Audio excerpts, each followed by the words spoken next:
This is Glenn Healy. Hi, this is Braden Holtby. This is Daryl Sutter. Hi, this is Brian Burke. This is Jordan Tutu. This is Keith Morrison. This is Kelly Rudy. Hi, this is Scott Hartnell. Hey, everybody. My name is Theo Fleury. This is Tim McAuliffe of Sportsnet, and you're listening to the Sean Newman Podcast. Welcome to the podcast, folks. Happy Monday. I hope everybody had a great weekend. It was a scorcher, and it's only getting hotter. And I tell you what, it's heating up in the old podcast studio. We got a great one on tap for you today. Before we get there, let's get to today's episode sponsors, Carly Clausen and the team over at Windsor Plywood. They are the builders of the podcast studio table for everything wood. These are the guys. As you know, deck season is upon us. May have had a couple of scotches with the oldest brother there a couple weekdays back. And Windsor is stocked up in their Micro Pro Sienna Brown treated lumber. So if you get a backyard project on the go, stop in and see the boys and ladies for that matter at Windsor Plywood, or just hop on your phone, do what we all do, and do a little creeping on their Instagram page. Whether we're talking about mantles, decks, windows, doors, or sheds, give them a call, 780-875-9663. Trophy Gallery, downtown Lloydminster, is Canada's supplier for glass and crystal awards. Business owners, these are the perfect way to show your appreciation for your staff. Clint engraves these luxurious awards right in store, and you have the ability to customize to fit your style.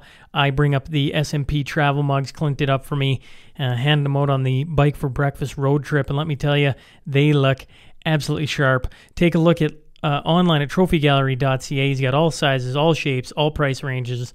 Either stop in today, downtown Lloydminster, or visit them, trophygallery.ca. They are Canada's award store.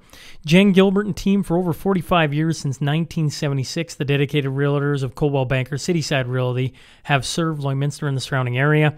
They offer star power, providing their clients with 7-day-a-week access. Service is a priority because they know big life decisions are not made during office hours. That's Coldwell Banker Cityside Realty for everything real estate, 24 hours a day, 7 days a week, 780-875-3343. Mortgage broker Jill Fisher. Now, obviously her name says it all. She probably serves the areas of Lloydminster, Bonnyville, Cold Lake, and Vermilion, and she's looking forward to working with you for all your mortgage needs. She can help clear up some of the confusion or maybe the fog surrounding your mortgage and what rates can do. Maybe you can get into a new rate. Maybe your mortgage is coming up. Maybe you can do an early renewal. All that jazz. She's a lady to talk to. That's 780-872-2914. Give her a call or stop into her website, jfisher.ca. Clay Smiley and Prophet River. Did you hear the cool news? Or the big news? I don't know. They're moving into the Old Buckle, the Tier Lounge. Does everybody... I don't know if everybody's heard that or not. I finally got confirmation from the team, and I was like, oh, all right. I'm curious to see what that looks like. That is a big building, big things happening for Prophet River. They specialize in importing firearms from the United States of America, and they pride themselves in making this process as easy for their customers as humanly possible. They do all the appropriate paperwork on both sides of the border in order to legally get the firearm into Canada and into your hands, and they can take care of registering the firearm and transferring it to your PAL FAC before shipping them by mail, courier, or bus to wherever you are. Just go to profitriver.com and check them out today. They are the major retailers of firearms, optics, and accessories serving all of Canada, and soon to be in a new home, which is, like I say, the old Tier Buckle on the west side of Lloydminster. SNP billboard across from the airport or the indoor signage I got. If you're looking for indoor-outdoor signage, make sure you give the team of Read and Write a call, 306-825-5111. Finally, Gartner Management is a Lloydminster-based company specializing in all types of rental properties to help meet your needs. Whether you're looking for a small office or a 6,000-square-foot commercial space, give Wade Gartner a call, 780-808-5025. And if you're heading into any of these businesses, let them know you heard about them from the podcast, right? Let's get on to that T-Bar 1 tale of the tape.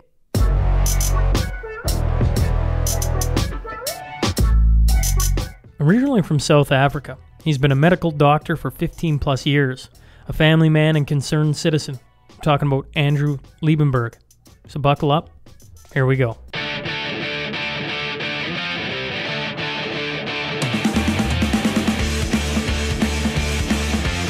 All right, welcome to the Sean Newman Podcast. Today I'm joined by Dr. Andrew Liebenberg.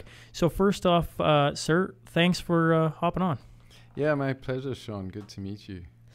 Now, I want to hear. I'm so excited to have you on. I've been trying, like I said, to get anyone from the medical background to just come in and tease my curiosity, right? Because we're all going through this, and to have somebody in the field come and freely be open to talk about questions and like just kind of see where my brain goes, because there's a lot of concern out there. And for somebody to come in, and I keep pointing it out to you before we start, I mean, you're not an old guy. You got young kids. As we both know, there's a lot at stake of you coming in and maybe putting yourself in harm's way to talk about these things. So first off, I want to tip my cap to you for coming in, and we'll get into that. But I just want to say it. I'll probably say it a bunch of times today. I really appreciate you coming in this room and doing this with me. Now, what on earth were you doing today? We get started late. You're out on the North Saskatchewan. You want to give our listeners a little taste of what on earth you're up to these days? Yeah, so me and a few friends from Vermilion took our kids paddling on the North Saskatchewan today. We jumped in at the Elk Point Bridge and headed downstream east. And what a beautiful afternoon. But my friend who planned it, I just looked at the distance and I thought I'd make it here on time. I didn't realize we were having a late afternoon stop and picnic on an island, and then we were paddling back against the current, back to where the second car was. And then you know what a mission it is with the 2 cars and plus 10 kids. But it was a lot of fun. Yeah, my apologies for being late. Oh, I'm not worried about it. I was saying to you before, I got the 3 young kids at home sleeping. It's quiet in here. I had a coffee. I feel great. I got 10 kids on the North Saskatchewan. Is that like... Well, I mean, it was a beautiful day. The water's high. There are a couple of gentle rapids, so it's fun for them. I was on a stand-up paddleboard, which is it's nice full body exercise. I grew up next to the ocean, so I grew up surfing, so I enjoy that. Yeah. Well, maybe you could give a little bit of your background to the listeners to kind of give them a feel of that's a nice local flavor being on the North Saskatchewan. Yeah. But maybe a little bit of your background just to let them know who we're talking to here. Right. So I'm South African. Grew up in a small town near Cape Town, southern tip of Africa. We moved here 2016. I graduated from med school in 2002. Also have a degree in medical science in pharmacology and physiology. I've spent 6 months in a lab doing drug trials, early drug trials in animals, which was a fascinating year. So I've spent extra time in the stats, in studies, all of that. And then I also have a 4-year Master of Medicine degree in family medicine. And in South Africa, it was focused on rural medicine. So we kind of trained in everything. So I'm a generalist, a jack of all trades. So in a rural hospital where you don't have access to specialist care, you can do a bit of everything. You can do emergency surgery, take out appendixes, that sort of thing, obstetrics, cesarean sections. I've done a 6-month stint in ICU. So I have a good grounding or comprehension of that. I worked in a neonatal ICU. Yeah, pretty much done rotations and everything.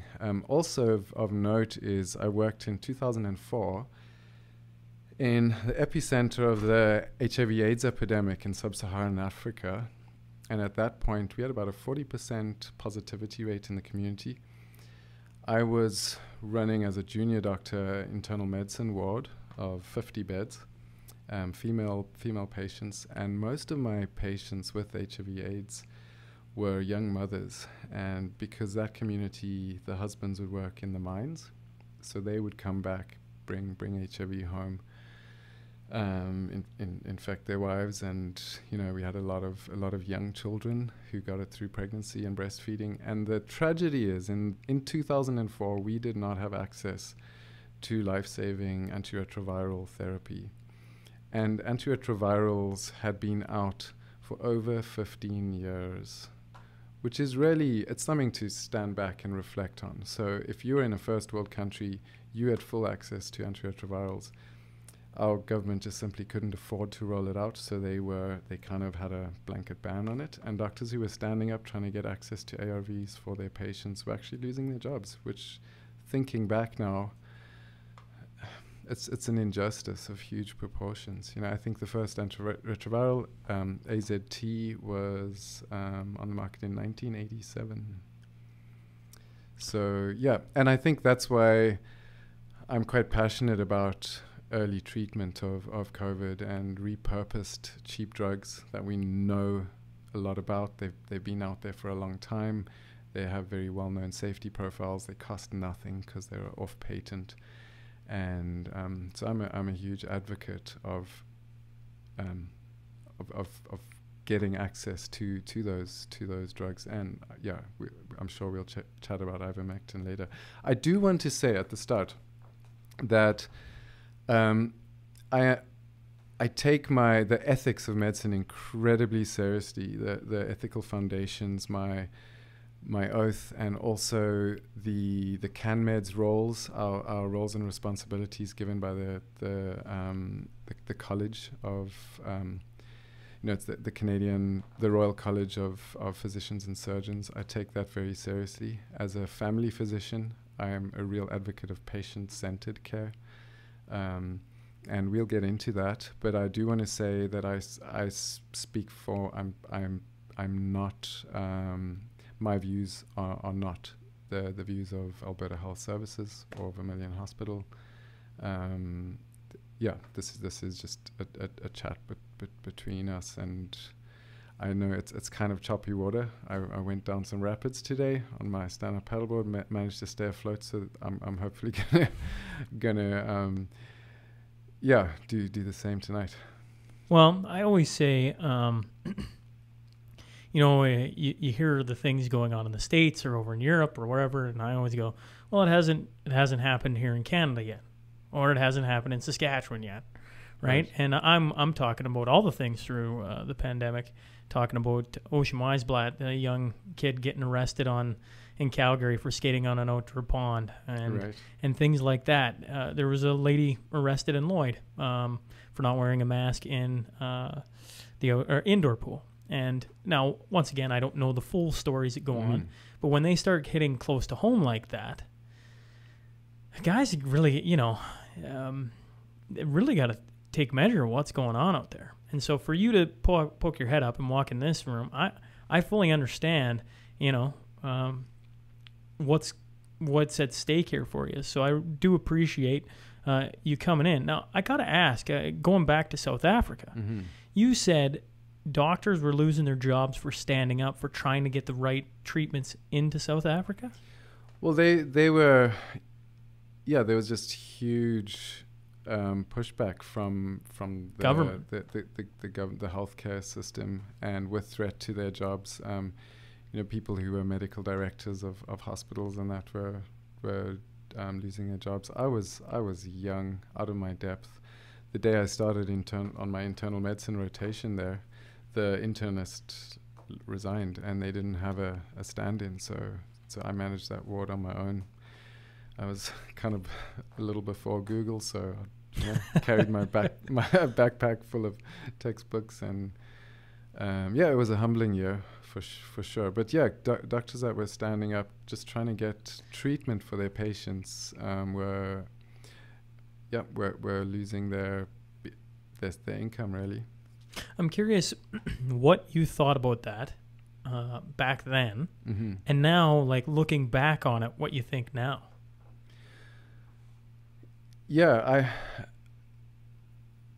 I think, they were just a few incredibly brave and isolated people, especially in my neck of the woods where I was working in KwaZulu-Natal. One thing, I think, because we didn't have the internet and that, there wasn't the opportunity to network. Yeah, absolutely. When we were in remote locations, pretty isolated. And, I just wouldn't have known what to do how do you advocate for it? You wouldn't have known. You're too... Yeah, we had those old Nokia with a black, Yeah, absolutely. Those original Nokia phones, and, email. So I think that's one thing that's happened now is with the internet, and there's a real networking and collaboration happening. And So understanding, you've seen what a government can do to predecessors of yours, and you've seen now what they're doing not only in our country, but in other but in other places. Like for those who don't know who Dr. Byram Bridle is, you should just listen to him talk. He talked to government and listen to his testimony about how much harassment he's faced since having a 5-minute interview and just a few words he said, and how much harassment has come his way. He's a very well-spoken man. Understanding all that, because I know you're well-read on this, why stick your head up? I mean, you're a young guy. You got kids. There's nothing for me to gain personally in terms of career, to be honest. But I take seriously the ethics of medicine, and I think my goal is we need to learn to dialogue. If you start censoring one half of the conversation, that, to get back to South Africa, I grew up under apartheid South Africa. I was probably 16 years old when there was a transition and Mandela came into power. So for the first 16, 17 years, I went to first 2/3 of my schooling was in a whites-only school. I grew up under an authoritarian regime that censored everything. And the thing is, we didn't know, because I was in the suburbs, you went to school, we had our TV, all of our channels were government channels. We had 3 TV stations. It was all our news, everything was censored. The books that you could get in a library were all approved by government. Your mail coming in from overseas would be read if you had the wrong contacts or whatever, and your mail could be redacted or read. And as a kid, I didn't know that was happening. We couldn't go into Soweto. People from Soweto, so I didn't know that there were the South African police and military were, that Soweto was like an occupied state. We had no idea that any of that was happening. The version of history that we learnt in school kind of spoke about it was just one perspective. And so I'm very concerned about censorship, and I won't back down for that. It's just we need to just pause and reflect and think, what are we doing? Where are we going with this? And I think in Proverbs it says there's wisdom in the counsel of many. If you choose yes man as your counselors, so anyone in authority, if the only voices you are listening to are people who are too scared to say anything that you won't approve of, you have a huge blind spot. And that's why I wrote this book, Crucial Conversations. It's an awesome book. They should give you some advertising fee. And in AHS, in medical leadership, we're recommended to do this training specifically and read this book. And it's tools for talking when stakes are high, so much like this conversation we're having today. And so there's a little section on dialogue that I'd like to read. Sure. When it comes to risky, controversial, and emotional conversations, skilled people find a way to get all relevant information from themselves and others out into the open. That's it. At the core of every successful conversation lies the free flow of relevant information. People openly and honestly express their opinions, share their feelings, and articulate their theories. They willingly and capably share their views, even when their ideas are controversial or unpopular. It's the one thing that, and precisely what, Kevin and the other extremely effective communicators we studied were routinely able to achieve. Now, to put a label on this spectacular talent, it's called dialogue. Dialogue, noun, the free flow of meaning between two or more people. We have lost the ability to dialogue. And that can take us down a very dangerous road. And, people that are, if you silence a proportion of society, you might think it's for the good of everyone, but where are you in 5 years' time? What what voices, and that's why I want someone who I don't disagree with. I want them to be free to speak, because that gives me the freedom to speak. And I have so I have a right to speak, but I have a responsibility to listen. And there needs to be empathy in that. And if I mean, it's crazy that this seems unconventional, what I'm saying, or radical. This is a foundation of Western liberal democracy, of freedom, of a multi-party democracy. If you start silencing a certain portion of a population, you're going off into another form of government and culture. And I grew up under a fascist regime. I know what it looks like. And if I think back, I'm upset with I have ancestry from a British, French, German, Jewish, Hungarian, so pretty much a mix. And the British and French makes me half Canadian. But I'm upset that they were so short-sighted that our great-grandfathers from the National Party, even though my grandfather, who was Afrikaans, really stood against that. But what were they thinking? Did they think they could continue that oppressive regime and oppress a huge portion of the population infinitely? So ultimately, they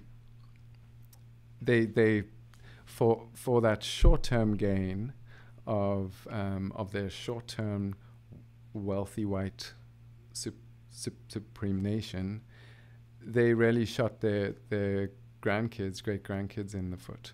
And there is a diaspora of South Africans all over the world.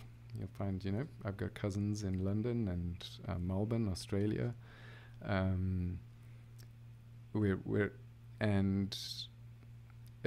goes back to those decisions. So this is so crucial. I think we're sitting, a lot of people say COVID is like a pause and we can use it to make wise decisions in going forward.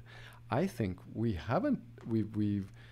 like paused, but with our ears closed and our eyes shut, listening in our little echo chambers in social media, and only listening to one side of a story, and we're going full steam ahead down a road and we don't even know where it leads. I don't know if I'm making sense, but I take that really seriously, and that's why I'm speaking out, not as protest, not because I want to be political. I don't. I would honestly rather be rowing on a river or hiking in the mountains. But we need to learn to dialogue, and if we can't do it, I'm concerned about where we're going to be in 5-10 years' time. And especially if, a lot of the voices that we're silencing, it's one thing if it's extreme voices, and the bell curve, right? So where's the camera? There's the bell curve, and most people are in the middle, and it's like hockey players, right? To get in the NHL, you're in that, you're an outlier. Like Malcolm Gladwell in his book, you're in that 3% or less. What's it in? But most people will be there in the middle somewhere. Most hockey players, far from NHL level, and then you'll get people that just can't skate or hit a puck, whatever, on the other end. But everything kind of has a bell curve with anything from height to weight to and what we're doing, we're not silencing and censoring the extreme voices. We're silencing and censoring pretty middle down the road people, like Dr. Pierre Corey, the ICU physician in the States. He's like middle, like spot on. He is not fringe. Dr. Bridle is, you listen to him, Doc, he ain't extreme at all. Actually, I was just going to say, like, when I listen to you talk, it's amazing that more people like yourself aren't, and I shouldn't say that, there are lots of people out there doing it, but on mainstream media, they don't this type of talk gets pushed to the back burner or silenced or tossed around and not pushed out to a lot of people. And the ability to produce and talk about and push fear has never been more evident in my lifetime than right now, and still going on. It is still going on, and it's even coming from the opposite side now, right? Where the vaccine, if the people who don't want to get a vaccine, even their fear-mongering push on why you shouldn't, like, it's palpable at all places. It just is. And the ability to just talk through it's been, the last month, Andrew, has been really cool to watch, because there's been more doctors and more specialized people stepping up and talking. And they're very much like you. They have to back it up by talking like, I'm not this, here's my credentials, blah, blah, blah. And then they talk, and they're talking exactly like you. And just very common sense, which is like enjoyable to hear. And honestly, it gets through to me way more than pushing the fear. The thing is a lot of it doesn't grow up the social chain or the social media chain, because social media feeds off of the extreme takes on both sides. Yeah. And they skyrocket. And you got to do your own research and cut through some of the BS to get to where you are. Yeah. And it's really interesting to hear your take of where you lived in apartheid. You're not I've had a chiropractor in town here, Fred Murray. I do archive interviews, and if people haven't listened to that, you should go back, and we dig into him growing up in South Africa and living in apartheid, because it blows my brain that more people wouldn't stand up against that. But now you feel what a government trying to censor and push a message really feels like. We did not know. That's the thing.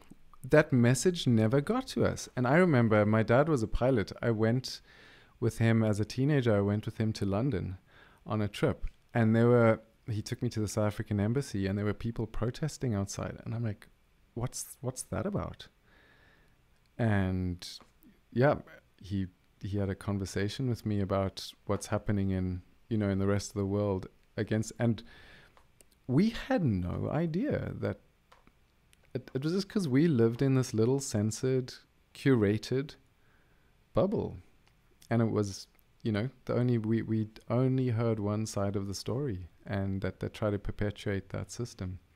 And I think once and this is interesting, in 1994, no, it was 1992, there was a referendum because only whites could vote, right?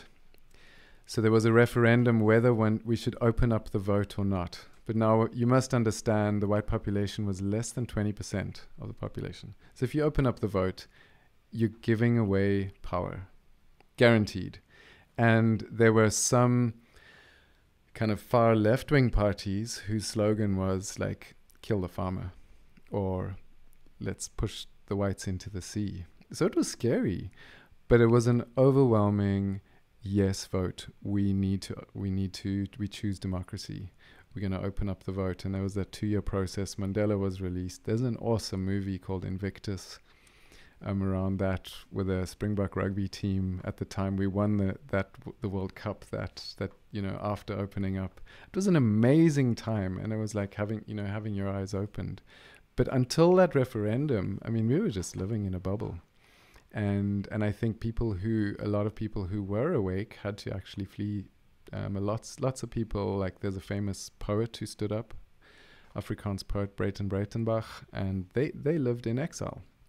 Many folk left the country, lived in exile. Many musicians, there were lots of South African jazz musicians. So they got the advocacy out there, but living in the country, it was kind of like the Truman Show. Yeah. Like the Jim Carrey Truman Show. Yeah, I mean, that's if you live in a censored world, right? I mean, and you think, wait a minute, there's something going on here.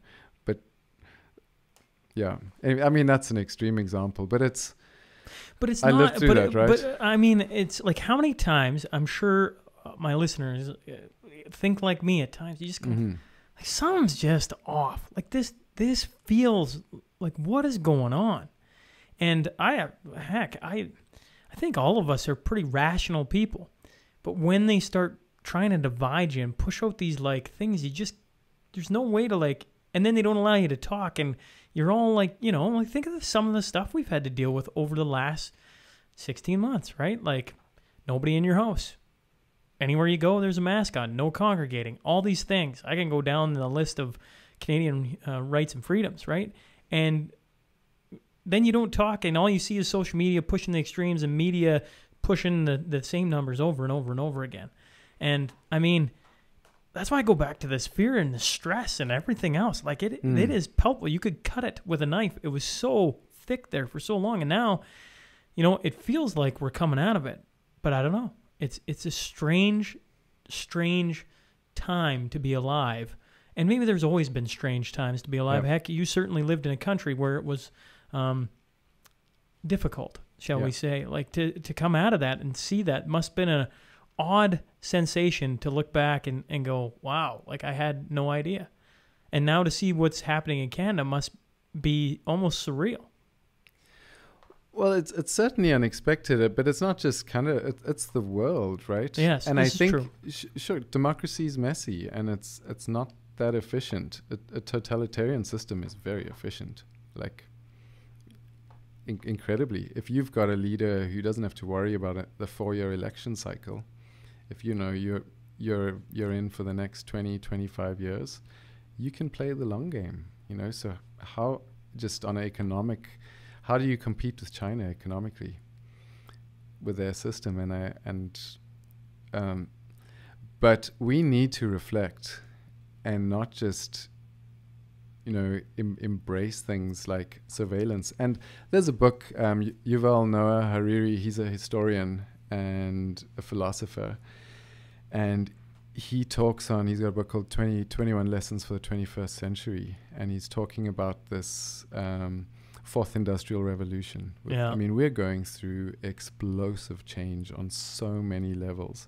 So we have the biotech level, mRNA vaccines fall into that category, computing, cloud computing, artificial intelligence,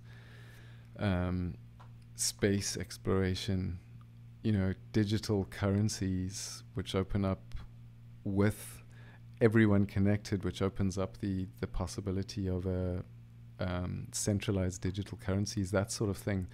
There's so much possibility there, but there's also, like any huge change, if you just run into it blindly, you know, you're going to hit some walls or fall into some holes. So Yuval Noah Harari says this is the time we should not be letting shareholders who are looking for a quarterly profits, you know, this short quarterly profit cycle and stock prices, like they're running so much of the innovation, which is great. You need that. You need capitalism to push innovation, right?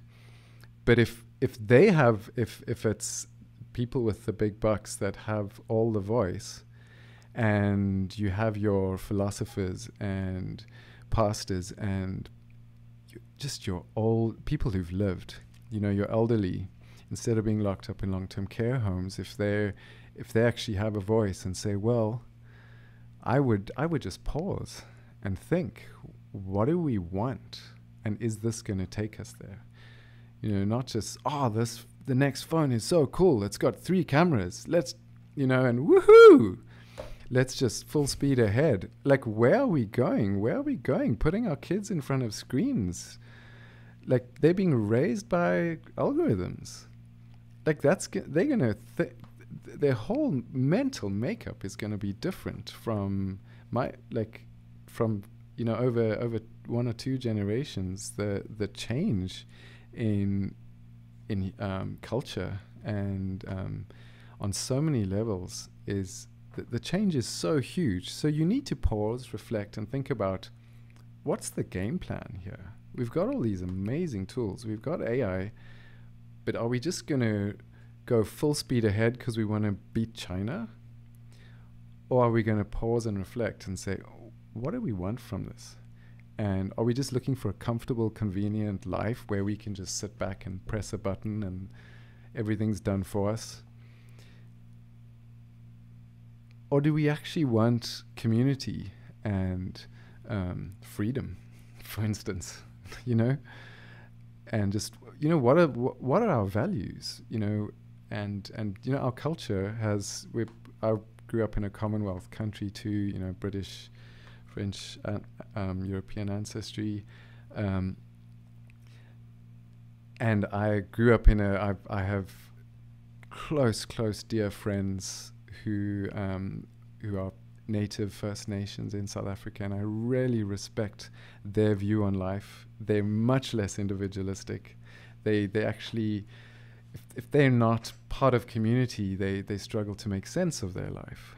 And there's a word in South African languages called Ubuntu, and it means I am because we are, right?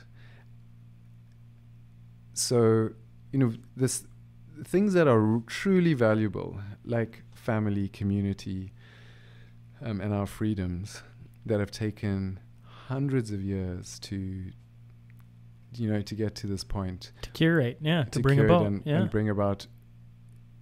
We could be just destroying it, and throwing it out the window, literally throwing it out the window because of we're chasing stock prices, you know, or so I think we need to pause, reflect.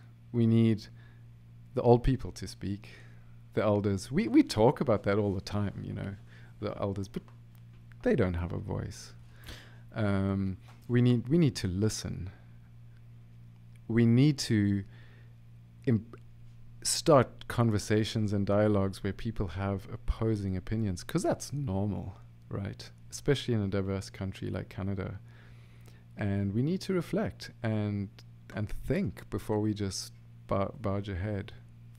I like how you bring up the elderly. I read a book about a Big Bear chief around this area, right? Indigenous tribe. And one of the things that I found interesting, I brought up this example over and over and over again, because as a young guy, I always thought, you know, why do you want an old guy leading? You for sure you want like a guy in the prime of his life. I don't know what the prime is. We can argue about that, but let's call it 35 to 50. Somewhere in there is the prime of your life. Maybe I'm wrong. Maybe it's younger. Maybe it's older. But you kind of get the idea. And then in the book, it talked about tribes having two chiefs. Okay. One is, and I'll butcher this, so I apologize to anyone who knows it a little better than me. But one is one of them being one of wisdom, so an elderly person in peace times understood and had seen things over a long chunk of time, right? Like things change, things go in cycles. You know, for them, dealing with the harshness of the weather, knowing where to go to hide from that, maybe understanding the cycle of the buffalo, where they're going to be, that type of thing, right? But he's seen things over longer than a 5-year span. Right. You know, he's got wisdom on his side. Yes. And one of the cool things about being in here, Andrew, is doing interviews for the archives. I've got to interview people who are 99 years old and can tell you they don't remember money, right? Like, think about that. We didn't have money. That's like, whoa. That's like taking a time machine and going back in the past and hearing some stories. But then the other chief they had, the other leader, was a wartime one, and it was the guy that I think of, right? The energetic, go out, we need to win this or we don't survive kind of thing. And they had the two. And I hear what you're saying, because that makes a lot of sense to me, right? Like, you know, what is going on? Like, maybe we just need to, guys, like, we've got all this data on X. You know, I want to pull us back into I find this chat so fascinating, just understanding now your background. This is what I do. I love hearing this story and where your brain goes and some of the experiences that you had that are shaping why you're sitting in this room right now. Yeah. It's fascinating to me. I'm so curious about what's going on right now. Is there other doctors in the area? Are you just on an island, you got a little flag, and everybody thinks you're the crazy man for coming and sitting in here and wanting to talk about kind of, you know, the vaccine and some of the rollouts that have been going on and kids getting the vaccination and things like that? Are you on an island, or are there tons of people, just like there's tons of people like me that want to talk about it but do not want to get in front of a hot mic and talk about it? I've many colleagues have have shared things with me that they would not feel free to share openly, for sure. And I think one big issue is, clinicians who are actually treating patients have a very different perspective and even a different ethos and foundation from public health. And one needs to understand this. Public health is important. And up until now, public health would have been, you focused on your general health promotion and health prevention. So you have your vaccination programs, and these are developed over many years, and that, with the aim of preventing illness. And then you would have little outbreaks of, Hep A or a C. diff, or, you have little, maybe a specific bug, an MRSA in a long-term home, and then it's kind of appropriate to go and lock that down, and it's like firefighting, right? Or and you focused on these things, and so to have a global pandemic, that public health model, I think we need to as we exit the emergency, because the emergency is really over, or at least we have a lot of data now, a lot of understanding, as opposed to early 2020. Yeah. So we need to think, okay, is the public health model missing something? Is it lacking? And I think if there were more clinicians that had a voice, people like Pierre Corey, who's a frontline doctor, they're part of the FLCCC, frontline critical care clinicians. They're in the US, and they were an ICU team, and they were treating people on the ground. So if you have someone on a ventilator that could die in the next couple days, multi-organ failure, doing poorly, and you're an experienced ICU physician, and now their team, right? He's one of the authors of the point of care ultrasound textbook in ICU. So he helped to pioneer one of the game-changing growth areas in ICU medicine and critical care medicine. Other people on his team, there's other authors on his paper and other physicians on the FLCCC. Dr. Malik is incidentally also originally South African. He's the second most published ICU physician in the world. So to call him fringe or to silence him, it's just counterintuitive completely. And now they're clinicians. They have a sick patient in front of them. They can't, and just because they want to treat this patient doesn't mean they're anti-vaxxers, right? That's absurd. Like vaccines are one of the pillars of a pandemic response. It makes sense. Just like prevention of spread is. Those are two pillars, and they're both important, and you need to figure out, and you need to go and look down, like, how do you do quarantines? And that's going to be a huge debate over the next years. How do we effectively do quarantines, and do lockdowns work? How do you use masks? Because I know lots of problems with them. They're actually not used properly, and I'm not advocating for any position there, but we're going to reflect on that, go through lots of data, and we need to figure out, okay, how do we do this in future without destroying the middle class and shutting,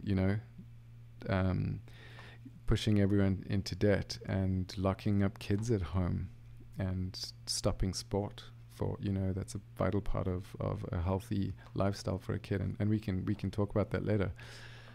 So those two pillars, but in the meantime, this ICU physician who's got a huge amount of experience has a sick patient in front of them.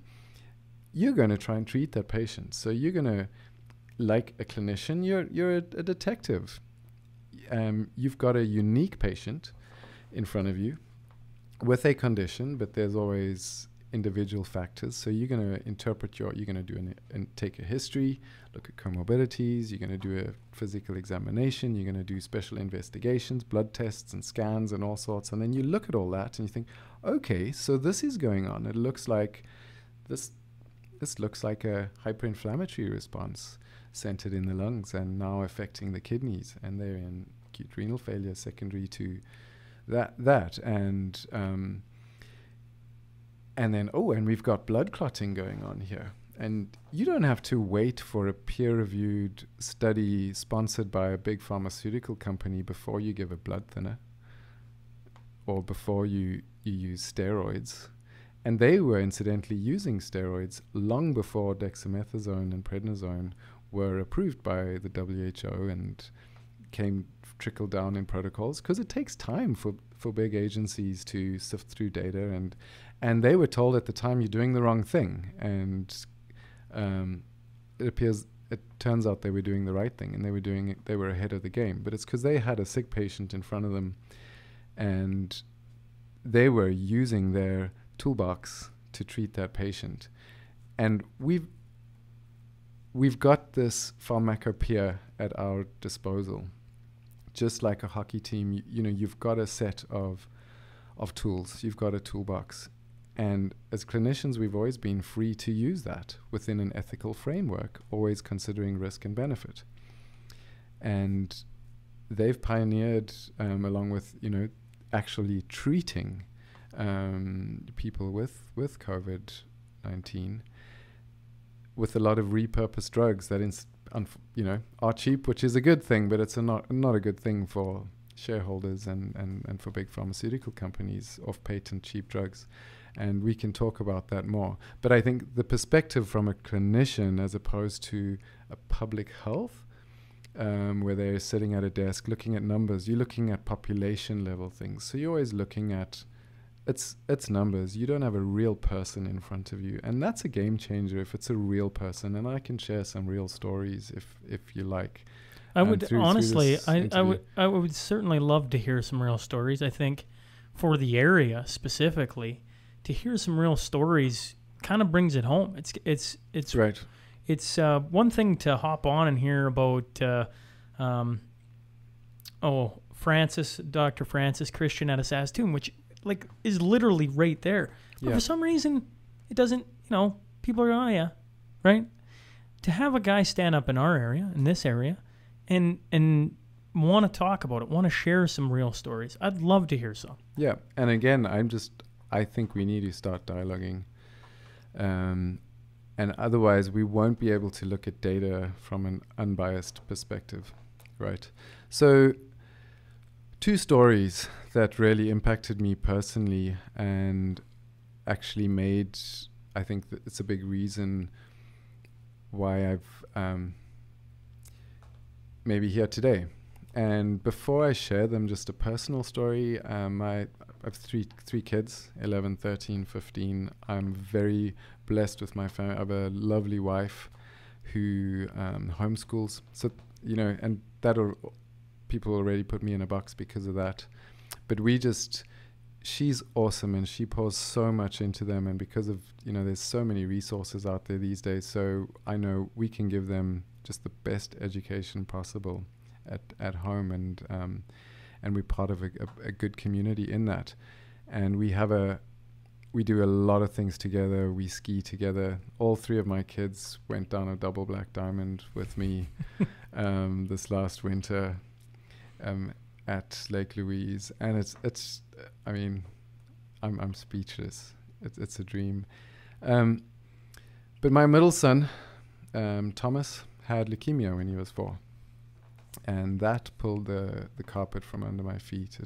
I was halfway through my Master of Medicines in family medicine and 3 years of chemo. So I've been on the other side. He was treated in the hospital where I trained. I've seen side effects of drugs in children, and for leukemia that would have killed him, you have a huge threshold for side effects. The side effects were crazy. It's kind of like chemotherapy is it's like bombing Berlin to try and get Hitler. But the amount of collateral damage is huge. And that's why it's exciting that there's new, through like mRNA technology for cancer is very exciting. and is going to be, because the side effects of chemo and on a child, and so 3 years of intensive chemo, and he's such a legend, and got through it. But a couple things we learned: fear is the enemy, right? So I think that's one big lesson here. If there's ever, if we go through this again, let's do everything we can to reduce fear, not increase it. Fear is the enemy. When it comes to walking a road like that, especially a 3-year road, I had to be there for him. And there's a much bigger picture than just medicine. The oncologists, they were awesome, the pediatricians, but they had a very narrow focus, right? But there's a much bigger picture to health. And nutrition is important. The emotional, mental side of things is really important. The spiritual side of things is critical. And we couldn't have got through it without prayer, without peace, without the peace of God that keeps fear out. It's real when you walk a road like that. And so I have a different perspective. So you talk about colleagues, but I think it's a family medicine perspective. It's looking at a bigger picture of health, a bigger picture of like the person sitting in front of you, that patient. They're not just an organ. It's a unique person with a context, with a family, with fears and beliefs, and one needs to listen and explore those things. And so 2 patients. One was a 15-year-old girl that I know. I coach my kids soccer. Now, we haven't done soccer for 2 seasons. I was on call, middle of the night. She came in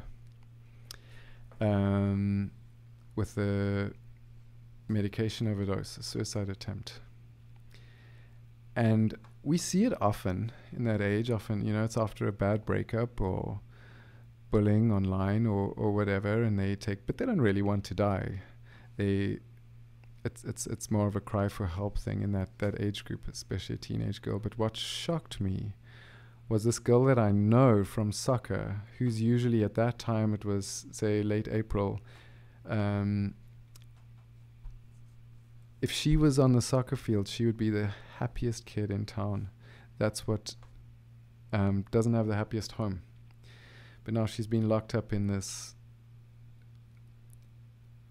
alone at home on a computer screen. Who knows what she's watching? What is breaking her down there, and ends up emerge in the middle of the night. If she was playing soccer, there is no way she would have been there. There's just no way. And I'll stick my neck out. And she said to me when I spoke to her, she said, "I want to die." That was a wake-up call.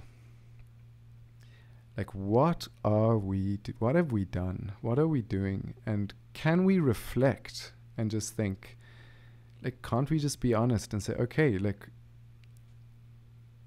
we made a few mistakes, and next time we need to do more to protect the vulnerable, to protect people in long-term cares, to protect the isolated and lonely, and for the kids, right? Now, a COVID infection for her would be 0 risk, right? Practically. I mean, there is a small risk, like being hit by a car or getting a concussion at sport, or like one of my kids falling on a double black diamond and breaking a neck. Their life has risk, right? So we can't all like stay safe. Like, we need to think. Someone said, we used to value freedom and we would kind of risk safety for that.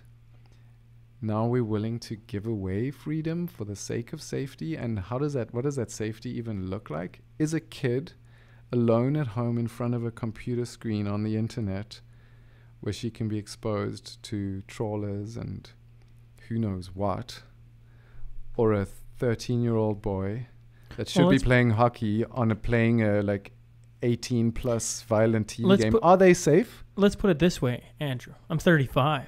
Yeah. Being stuck at home, and I get it. This is healthy. Like, for me, it's healthy to talk to people, but trying to deal with everything you can find on the internet, even in regards to what we're talking about, is over fucking whelming. Like, Yeah. it's just, and I'm a grown-ass adult that's supposed to be protecting my children and everything else, and I'm trying to steer through the little rapids of the, I feel like I'm out in the middle of the ocean in a little wee paddling boat, just trying to hold on here at times, right? Like, and I'm the dad of the family, right? Yeah.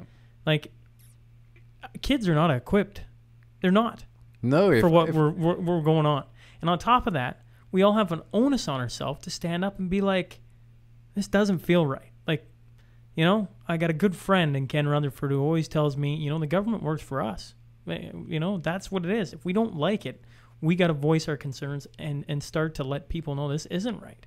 Yeah. And hearing about what you're talking about is just another one in the list of things that doesn't get reported. It just doesn't. Yeah, and this is just really important dialogue. Like, so we're keeping our kids safe, but there's been no conversation about how to keep a 15 or 14-year-old boy who's now doing school at home on his own with internet access every day, where he can click a couple of clicks and he's on a hardcore porn site.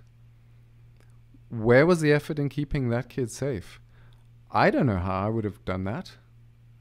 Like, if I was 14, alone at home on a computer with internet access, would I have been listening? Would I have been in maths class? Or what? Where? Or violent TV games. Just whereas kids should be out playing hockey or whatever. And sure, maybe indoor rinks weren't the safest place to be, or could be areas for spread. But there's like how many sloughs and ponds and dams in all of Canada, all over Canada. Like, how much money, and there's so much money printing going on. If there was a little subsidy for each town to pay for a farmer to keep a pond clear with a skid steer, and put up a couple nets, and kids can go and change in their parents' car, and you just play non-contact hockey where you figure it out. How do you play hockey and keep 2 meters? You would come up with some rules, and kids could be out there having fun. Fresh air. The best one I saw exercise. was tag, and I was like, how do you play tag with little kids? And they use noodles. And I'm like, that's still fun. That was still, actually, I was playing tag with the kids, our kids, with noodles, and they thought it was the greatest thing in the world. And now, I don't know. That doesn't translate exactly to hockey, but that's called being creative about the situation. Yeah. And I think, like, one of the challenges as a soccer coach with kids to stop kids bunching up, and actually if you watch a European football team, how they're spread out over the field and the passing, and it's just beautiful to get kids to do that. Now, this was actually an opportunity to teach kids real soccer, because you want to socially distance in a good soccer game, right? So I think we missed opportunities there. I think there's been a huge disservice to children. So that was one story. The other one was a lady in her 70s, and because I work in a small town, now I primarily do anesthesia. So I've also been in a bit of a bubble. And we've been focused on surgical catch-up, so we've been intensely, we've been doing a lot more surgeries than usual to get through numbers, and it's kind of we've been very fortunate that we haven't been shut down, except in that initial time. So we've been pretty efficient at our hospital, but it's also kind of sheltered me from frontline care of people with COVID. But I work in the emergency department too, and because I do anesthesia, I'm called for intubations. So I was called for an intubation, lady in her 70s, very, very obese. And obviously that's a huge risk factor, associated age and obesity. And I know her because she's difficult. Yeah, I'd met her in the hospital before through another encounter, and I know her daughter and I know her grandkids. And that's one of the challenges in working, and blessings of working in a small town, is you actually know your patients, and you get to know people. they're not just a number. And it makes it very real. And her lungs were failing, and the ICU team in the city had said, we need to put her on a ventilator, we need to intubate her and ventilate her. But we all know the prognosis when you go that route, especially with her weight. The prognosis was really low, and it was just a very, very touching and challenging time with watching her daughter there, knowing this could be the last time she speaks to her mom. And they prayed together, and there were tears, and she knew she might not wake up. She might wake, she'll either wake, she could wake up in a hospital in the city. She could wake up on the other side. She might. And the biggest thing when I spoke to her about it and about, she said she's okay with dying and ready and at peace, but she wants to spend more time with her grandkids. And that's why she was willing to go. She wanted to go that route. And it all went well on our side, and the ambulance transfer went well. But once she was in the city, a couple days later, they actually told her daughter that her prognosis was 0. And now I haven't spoken to the physicians, so I've just spoken to the daughter because I know her. But she said, so that's from her side. She said they said 0 chance of her making it. So in other words, we need to start talking about turning off machines soon.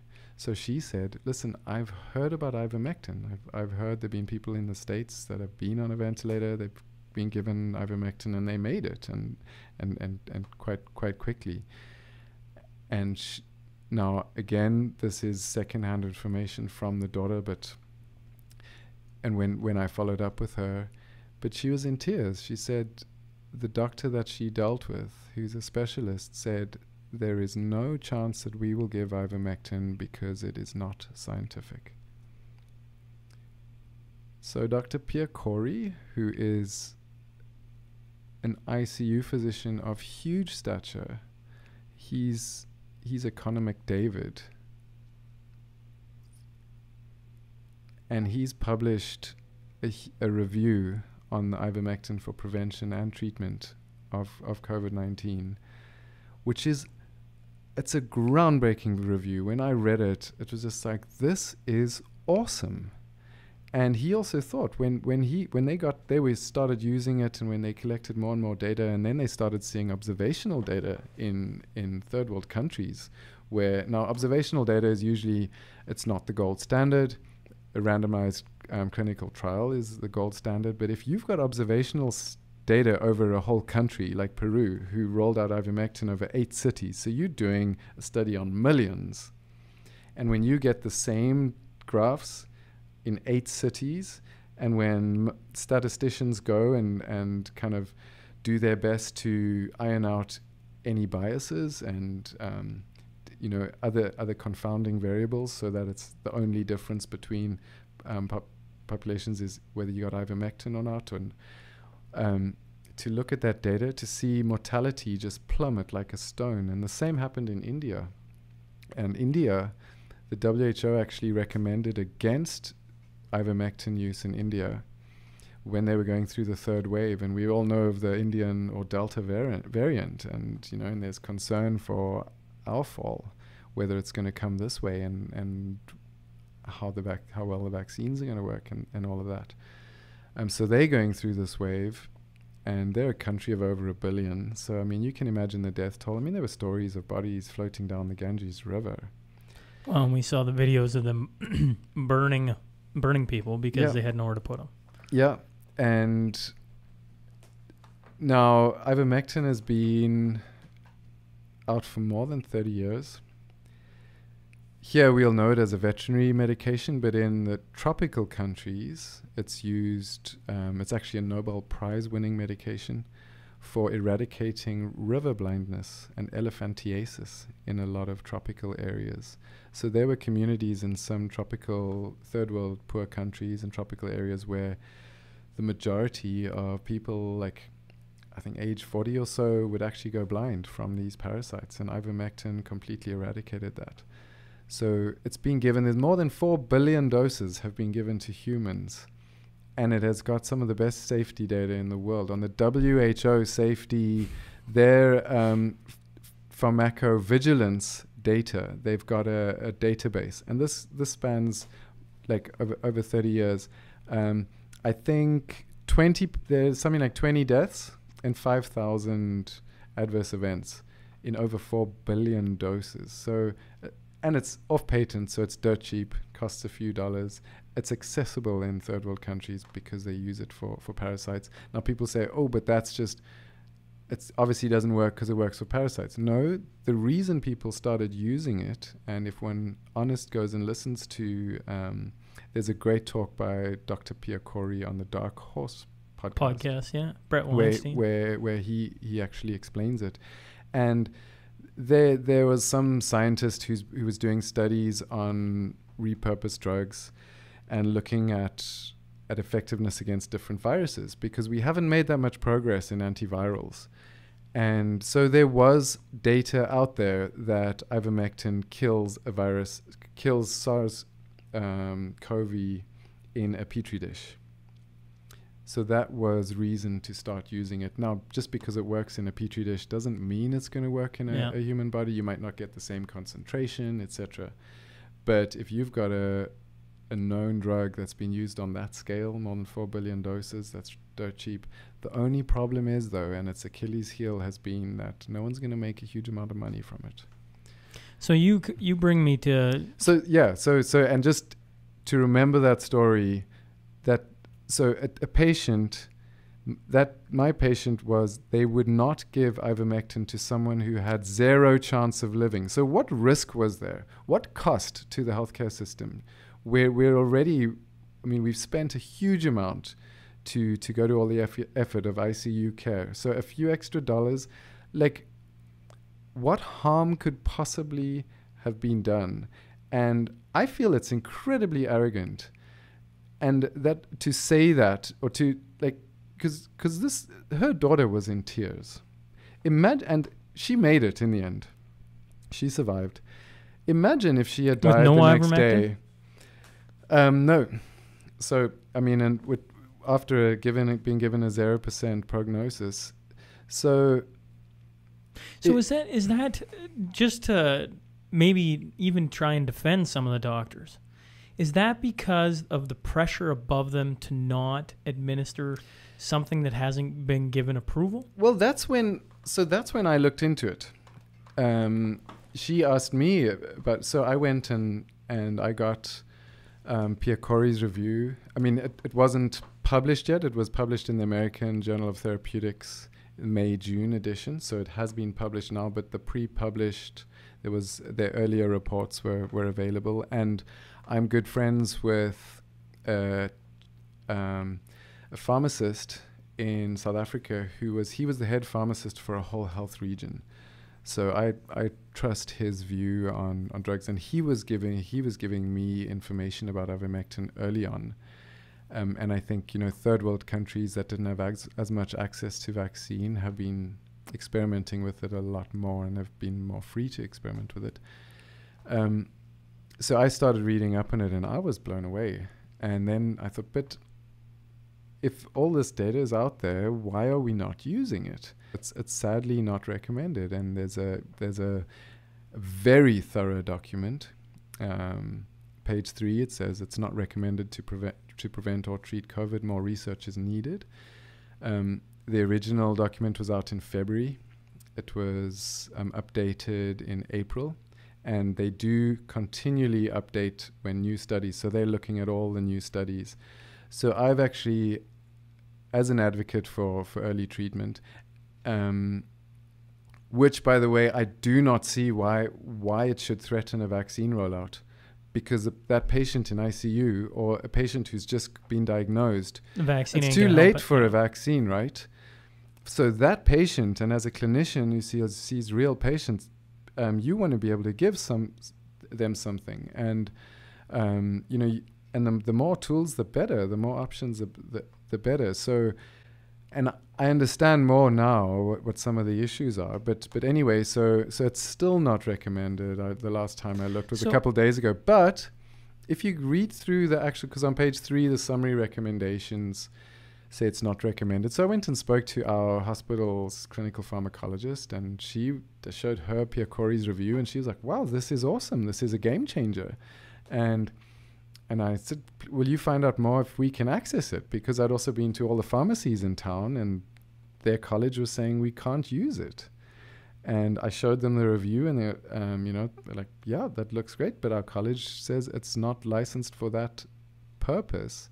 But we always do stuff off license. I can use propofol, which killed Michael Jackson, to treat a migraine in Emerge, based on a couple of studies that shows that it works. So this is off license. So this is something new to you then, like. Well, it perplexed me. So I went through that whole document, and now I'm not on the level of a scientific advisory group, or I'm a generalist. Okay, so I don't pretend to know more than I do. I'm very aware of my limitations, but as far as I can see, but then I trust voices like Pierre Corey and his team, who are ICU heavyweights. Now, if you can read that whole document, they mention in there, I think there were 7 trials. 6 of them are randomized controlled trials. Now, a big issue, people have said, safety is a problem. Now, I don't see why safety of ivermectin would be a problem, but we can go into that because it's been out for so long. And if you look at the WHO safety data, it's actually amazing. And the other thing is that they say a lot of the trials, they're not big trials. They're done in third world countries. They're not done in North America. They're not done in Europe. So then the question is, why have we not been doing lots of trials? We've had how much time now? Pierre Corey I think he presented to US Congress in November of 2020 already about ivermectin, expecting it. He thought the pandemic's over. And he was just blown away at the response. That there was just silence from the public health agencies and all that. So we've had time, right? So, but if you go but sure, if the quality of trials is poor, you can't always act on that data. But I went and read through that, and there's 6 randomized controlled trials there that scientific advisory group actually say are fair to good quality, and they show mortality benefit, they show ICU admission benefit, they show effective prevention. So there was one interesting study in Pierre Corey's review where in Argentina they wanted to look at whether it helped to prevent COVID in healthcare workers. They took 1,200 healthcare workers. They didn't randomize it because of the ethical issues around that. That was a bit complicated. So they gave them the choice. They could opt in or out.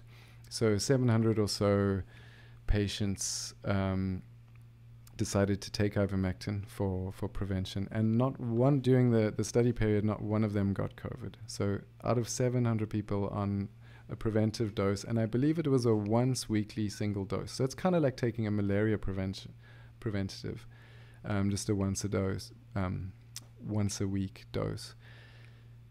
The group that didn't take it, so 500 or so patients, I speak under correction, I think it was 58 patients, something like that. 58 people got COVID, but I don't have the numbers in front of me. I speak under correction with that. But I mean, the statistical significance of comparing any number with 0 is infinite, right? So, but the problem is, it's a threat to the vaccine rollout, because I was perplexed. But there's legislation, because the vaccines they have emergency use authorization. Yeah, right? so here's you talk about knowing your boundaries or your limitations very well. Yeah. Well, in this realm, I go, well, I know mine. I literally have not been a medical doctor, nothing, right? I do all the reading like you. I've said this. I said this on the phone. I do all the reading too. I talk about it in groups, and I understand the tip of the iceberg, so to speak. But when you have people that are held in high regards in your profession say things like, there's an avalanche of data supporting it. I don't need to know what ivermectin is to go, well, it's preventative, and they obviously like it. You talk about all these different trials. You talk about Pierre Corey and all the work he's done on the front lines and his experiences with it, and you start to listen. And it's like, sounds like it works. And then you bring up, well, this is the line that when I heard it by Byron Bridle, I went, how isn't that like the headline? That is, we cannot have emergency use authorization of vaccines if it is recognized there are effective and safe treatments available. So by suppressing ivermectin as an effective treatment at the start of this thing, they can have emergency use authorization for vaccines. Essentially is what I take from it. Yeah, so because of that piece of legislation, it's a threat to the vaccine rollout. And vaccines are one of the pillars of a pandemic response. Yeah. They're they play an important role. But treatment of sick patients is also. So this perplexes me. So governments have had the sweeping powers, sort of emergency powers, to redefine our socioeconomic landscape. You can shut down businesses, etc., etc. New legislation has been passed, the C10 bill or whatever that was, effectively allowing curating of of media content. Why, if that piece of legislation was in the way or was a threat to the vaccine rollout, why not meet and change the legislation, even just temporarily, because of this pandemic? We're in this unique situation. So are we going to throw out this effective treatment because it's a threat to the vaccine rollout? And what are the motives here? We're throwing out something that no one's going to make money from. Why not just, even temporarily, get a Supreme Court injunction or whatever to suspend that legislation temporarily? That says you can have ivermectin used, but still have a vaccine. So we can treat, so 4 pillars. Public health measures to limit spread, vaccines on either side, and then in the middle, treating sick people, and preferably early, because if you can prevent, and I know there's I think it's Dr. Peter McCullough says they've had in his experience where they are able and free to use early treatment protocols, and that's the American Association of Physicians and Surgeons, and their protocols are on their website for early treatment, and they say the trick is to use it as soon as possible because you want to use it while there's viral replication.